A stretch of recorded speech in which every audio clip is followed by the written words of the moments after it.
Praise the Lord.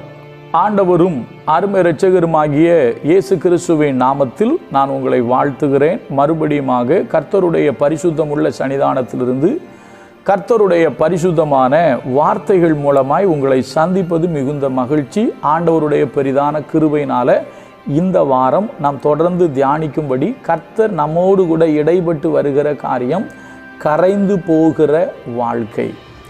அநேகருடைய வாழ்க்கை கரைந்து போகிறது, அநேகருடைய செல்வங்கள் கரைந்து போகிறது, அநேகர் தங்களுடைய இயல்பு நிலையிலிருந்து கீழே வர்றாங்க. அதாவது முன்பு ஒரு நல்ல நிலையில் இருந்தவர்கள் அப்படியே கொஞ்சம் கொஞ்சமாக குறைவுபட்டு அப்படியே கீழே போயிடுறாங்க. நாம் யாரும் அப்படி போகக்கூடாது என்பதற்காக தேவன் நம்மோடு கூட பேசி கொண்டு வருகிறார்.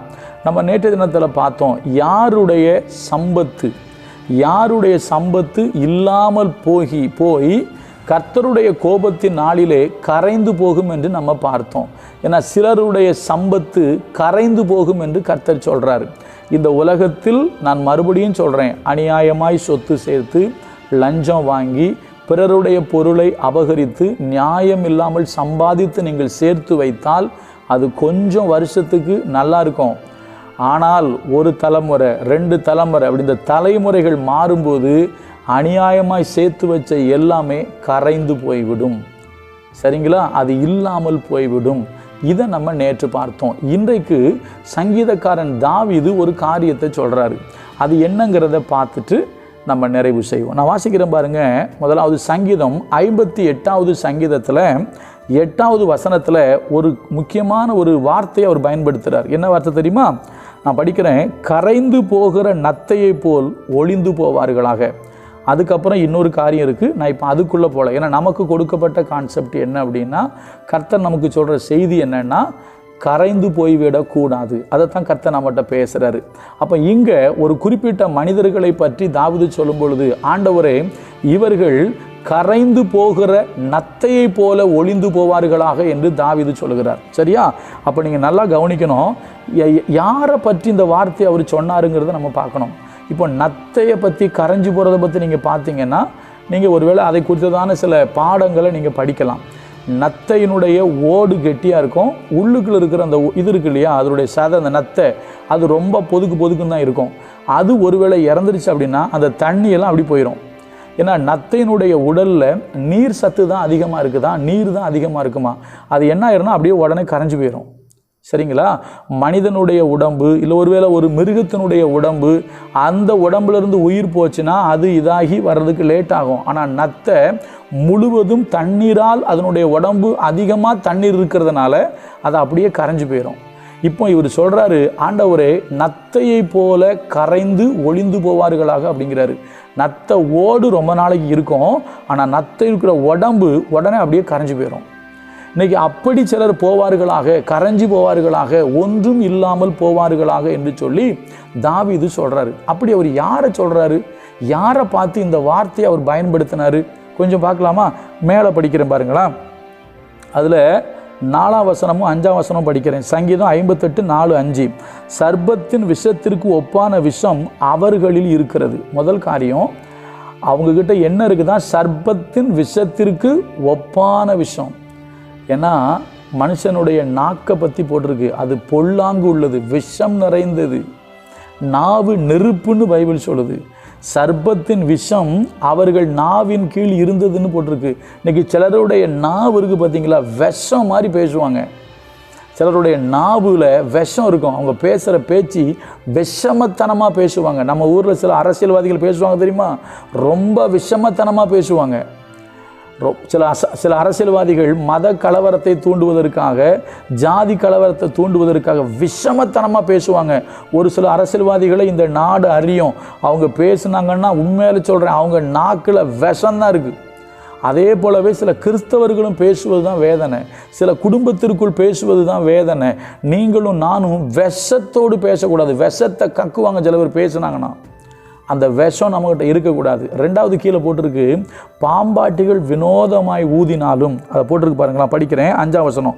பாம்பாட்டிகள் வினோதமாய் ஊதினாலும் அவர்கள் ஊதும் சத்தத்திற்கு செவி கொடாதபடிக்கு தன் காதை அடைக்கிற செவிட்டு விரியனை போல் இருக்கிறார்கள் அப்படிங்கிறாரு. பாம்பாட்டிகள் வினோதமாய் ஊதினாலும் அவர்கள் சத்தத்திற்கு செவி கொடுக்காத செவிட்டு விரியனை போல் தங்கள் காதை அடைக்கிறார்கள். நான் பாம்பாட்டிகள் எப்படி ஊதுவாங்க, அது எப்படி காதை மூடிப்போம், அதுக்குள்ளே போல. ஆனால் ஒன்று என்ன தெரியுமா, காதை அடைச்சிக்குவாங்களாம். எதுக்குன்னா கர்த்தருடைய வார்த்தைக்கு செவி கொடுக்கவே மாட்டாங்க. ஒரு விஷயம் தெரியுமா, சில பேர்லாம் இருக்காங்க, நீங்கள் எவ்வளவு பெரிய ஊழியக்காரங்களை கூட்டிகிட்டு வந்து எவ்வளவு சாதுரியமாக பிரசங்கிக்கிற, ஞானமாக பிரசங்கிக்கிற, வல்லமையாக பிரசங்கிக்கிற, கர்த்தருடைய வார்த்தையை சரியாக சத்தியத்தை சத்தியமாக பேசுகிற மிகப்பெரிய பரிசுத்தவான்களை கொண்டு வந்து நீங்கள் உங்கள் திருச்சபையில் பிரசங்கிப்பதற்கு அழைத்து அவர்கள் மூலம் நீங்கள் ஒருவேளை கூட்டங்கள் நடத்தினாலும் அவர்கள் மூலம் தேவனுடைய வார்த்தை வெளிப்பட்டாலும் ஒரு சில பேர் இருக்காங்க பாருங்கள், கண்டுக்கவே மாட்டாங்க, அவங்க செவி கொடுக்கவே மாட்டாங்க. அதை தான் அவர் ரொம்ப எக்ஸ்பிளைன் பண்ணி சொல்கிறாரு. பாம்பாட்டிகள் வினோதமாய் ஊதினாலும், எப்படி ஊதினாலும் அவங்க எப்படி வினோதமாக ஊதுவாங்கிறது தனி சப்ஜெக்ட். நான் இப்போ அதுக்குள்ளே நான் போல, எப்படி தான் ஆடி பாடி, இப்போ நம்ம ஊரில் ஒரு பழமொழி உண்டு, ஆடுற மாட்டை ஆடி கறக்கணும், பாடுற மாட்டை பாடி கறக்கணும். ஆனால் சில விசுவாசி இருக்காங்க, அவங்கள ஆடியும் ஒன்றும் பண்ண முடியாது, பாடியும் ஒன்றும் பண்ண முடியாது. எவ்வளோ பெரிய ஜாம்பவான்கள் வந்து பிரசங்கம் பண்ணாலும் அவங்க திருந்தவே மாட்டாங்க, செவி கொடுக்கவே மாட்டாங்க. கர்த்தர் சொன்னார், என் ஆடுகள் என் சத்தத்துக்கு செவி கொடுக்கும் அப்படின்னாரு. இன்றைக்கி நிறைய கிறிஸ்தவங்க இருக்காங்க, எவ்வளவு கர்த்தருடைய வார்த்தை வந்தாலும் அதுக்கு செவி கொடுக்கவே மாட்டாங்க, அவங்க செவி அடைச்சிக்கிடுவாங்க. அதாவது ஸ்தேவானை கொலை செய்ய போன யூதர்கள் ஸ்தேவான் சொன்ன வார்த்தையை கேட்டு தங்களுடைய செவிகளை அடைத்து கொண்டார்கள்னு போட்டிருக்கோம். இன்றைக்கி நிறைய கிறிஸ்தவர்கள் கர்த்தருடைய வார்த்தைக்கு செவி அடைச்சிக்கிறாங்க, மனம் திரும்புங்கிற வார்த்தைக்கு செவி அடைக்கிறாங்க, நேர்மையாக இருங்கிற வார்த்தைக்கு செவி அடைக்கிறாங்க, பரிசுத்தமாக வாழுங்கிற வார்த்தைக்கு செவி அடைக்கிறாங்க, நேர்மையாயிரு, உண்மையாயிரு, ஒழுக்கமாக இருங்கிற வார்த்தைக்கு இன்னைக்கு நிறைய பேர் செவி அடைக்கிறாங்க. சபையில் பரிசுத்தம் இருக்கட்டும், சத்தியத்தை விட்டு விலகாதுன்னு சொன்னா இன்னைக்கு நிறைய பேர் செவியை அடைக்கிறாங்க. நீ செவியை அடைத்தால் வசனம் சொல்லுது, கரைந்து போகிற நத்தையை போல் ஒளிந்து போவார்கள். நீங்களும் நானும் ஒரு நாளும் கர்த்தருடைய வார்த்தைக்கு செவியை அடைக்கக்கூடாது. இன்னைக்கு நிறைய கிறிஸ்தவங்க செவி அடைச்சிட்டாங்க. யாராவது கொஞ்சம் கண்டித்து பேசுகிற பிரசங்கியாரா, அவரை சபையில் ஏற்றாதீங்க, அவர் ரொம்ப திட்டுறாரு, ரொம்ப கண்டிஷன் போடுறாரு, அவர் அப்படி இப்படி இருங்கிறாரு, ஒழுக்கமாக இருங்கிறாரு, நியாயமாக இருங்கிறாரு, பரிசுத்தத்தை பற்றி பேசுகிறாரு, அவரை சபையில் ஏற்றாத. நீ கர்த்தருடைய வார்த்தைக்கு செவி அடைக்கிறா. எரேமியா பேசும் பொழுது, எசேக்கியேல் பேசும் பொழுது, இன்னும் ஏசாயா பேசும் பொழுது, அநேக தேவ மனிதர்கள் பேசும் பொழுது யூதர்கள் தங்கள் செவிகளை அடைத்தார்கள். நடந்தது என்ன? சிறையிருப்பு வந்தது. மறுபடியும் கர்த்தர் சொல்றாரு, தேவ பிள்ளையே, கர்த்தருடைய வார்த்தைக்கு நீங்கள் செவியை அடைத்தால் கரைந்து போகிற நத்தையை போல் காணப்படுவீர்கள்.